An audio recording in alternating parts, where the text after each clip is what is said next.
The storm had been raging across the scorched plains of Varela, 9 for 16 hours straight. Lightning danced between black clouds that were laced with metallic ash. Every flash illuminated the shattered remnants of a human outpost. Bunkers split in half, vehicles melted into slag, and the outlines of bodies half buried in the dust. From the ridge above, Commander Karen Thal of the Dravanti Collective surveyed her victory. Her armor gleamed obsidian under the stormlight, smooth and seamless, the pinnacle of Dravanti bioengineering. Beneath her feet, the planet's crust still trembled from orbital bombardment. Human resistance neutralized, her lieutenant reported, voice sharp and certain. Sector 7 completely eradicated. No survivors detected. Karen's mandibles twitched in satisfaction. No survivors. That was how it should be. The Dravanti were conquerors of 100 worlds, the apex of evolution, creatures of living metal and neural fluid. The humans were clever, yes, but fragile. Always bleeding. Always dying. She stepped closer to the edge, watching smoke rise from what had been the last human stronghold. Her HUD scanned the wreckage for thermal signatures, finding only cooling corpses. The humans had fought ferociously, almost admirably, but their weapons were crude, their courage misplaced. This was their final commander, said the lieutenant, tossing something at her feet. It was a helmet, dented and scorched, painted with the insignia of the United Earth Defense Corps. Karen picked it up. Inside, streaks of blood still glistened. So ends their rebellion, she murmured. Prepare the transports. The planet belongs to the collective now. But as she turned away, her sensors blinked. Faint pulse. Movement. Impossible.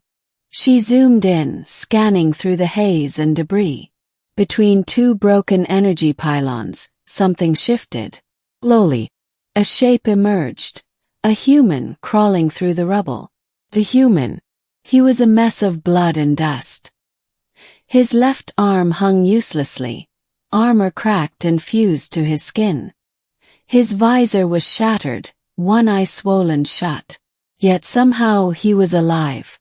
Captain Elias Mercer UEDC. The last man of Outpost Sigma. He coughed up ash and spat blood, each breath like swallowing fire. The Dravanti bombardment had flattened everything, but his survival pod, half buried in debris, had shielded him just enough. He looked around. His squad was gone. The command bunker was gone. Everything was gone, except her. He could see the silhouette of the Dravanti commander on the ridge. Tall, sleek, almost elegant. She looked like death carved from black glass. And Elias knew her by reputation. Commander Karen Thal, the scourge of Titan. The one who had burned through entire colonies with a smile on her alien face. He gritted his teeth. Somewhere in the wreckage lay the weapon he'd been working on before the attack. A prototype pulse disruptor, unstable but powerful enough to shatter a Dravanti neural core. If he could reach it. He dragged himself across the rubble, leaving a trail of blood in the dust. His body screamed at him to stop. But he kept crawling. Because humanity didn't surrender. Not ever. A duel. Karen watched the human struggle. Her lieutenants laughed, some even cheering for her to finish it. But curiosity stilled her. This man, this fragile dying creature, was still moving. She descended the ridge alone, her armor whispering against the wind. As she approached, the human noticed her shadow fall across him. He looked up, squinting through the blood. "Well," he rasped, "you're uglier up close." Karen tilted her head. "You are beaten," she said in perfect Terran English. Her voice was cold, melodic. "Stay down. I will make your death painless." He spat at her feet. "You talk too much." For the first time in years, she laughed. a short alien sound that echoed like static. Bravery. Or stupidity. I can never tell with your kind. Elias rolled onto one knee, one hand clutching his side. We're funny like that. Her arm shifted into a weapon, a living plasma blade, glowing blue with energy. Then let us end the joke. She lunged. Elias dove aside, barely avoiding the slash. He stumbled, grabbed a shard of metal and swung. Sparks flew as the makeshift weapon glanced off her armor. She backhanded him, sending him crashing into the rubble. His ribs cracked. You should have stayed dead, she hissed. But when she stepped closer, she saw something in his eyes. Something she didn't expect. Not fear. Not despair. Resolve. Elias jammed a small device against the ground. A cracked, smoking cylinder with blinking lights. Let's see how you like bleeding. He hit the trigger. A burst of white energy exploded from the device, washing over her. Karen screamed as her armor convulsed. The pulse disruptor sent shockwaves through her neural circuits, scrambling her symbiotic armor's link to her mind. For a moment she was blind, deaf, unbalanced. Elias staggered to his feet, every muscle burning. That was for Titan base. He charged, driving a steel pipe into her shoulder joint. The impact drove her back, ichor spilling from the wound. She snarled, swinging wildly, catching him in the gut. He fell hard, the breath leaving his lungs. Both of them collapsed, broken and gasping, lightning flickering around them. The revelation. Karen struggled to her knees. Her armor systems rebooted, sluggishly. You think this changes anything, she rasped. Humanity will die. You are an infection. You breed, you consume, and you destroy. Elias coughed blood. We fight. That's what we do. Even when we lose. She raised her weapon again but paused. His words hung in the air, echoing louder than the thunder. We fight even when we lose.